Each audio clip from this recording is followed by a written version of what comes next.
ইমাম সাহেব যদি কোনো কারণে জামাতে 2 মিনিট আসতে দেরি হয়, 30-এ জামাত, ঘটনাচক্রে 31 হয়ে গেছে, সবাই মিছিলের সহকারে ঘড়ির দিকে তাকাইব, মিছিল দিয়া, আর দেখবেন যে সবাই মিছিল দিচ্ছে। 1 মিনিট দেরি হইলে সবাই মানে একসাথে ঘড়ির দিকে তাকায়। যদি 2-3 মিনিট হয়ে যায়, 4-5 মিনিট, এই তখনই পুরা মসজিদ কথা বলা শুরু হয়ে যায়। ঘটনা কি এই সেই, এই হলো হালাত। কেন ভাই মসজিদে আছেন, ওনার 2 মিনিট দেরি হয়েছে, 2 মিনিট সুবহানাল্লাহ বলেন আপনি। আপনারা একটু প্রথমে আমারে বলেন, ঠিক আছে 2 মিনিট দেরি হয়েছে, এই 2 মিনিট কি আপনাদের গুনাহ হয়েছে মসজিদে?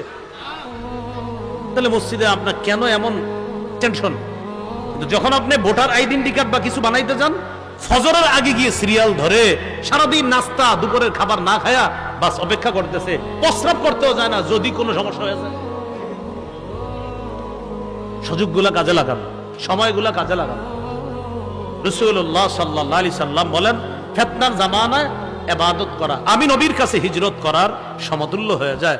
আল্লাহ আমাদেরকে এই জামানায় সব মুহূর্তগুলো, সব সুযোগগুলো রবের ইবাদতে কাজে লাগানোর তৌফিক দান করেন।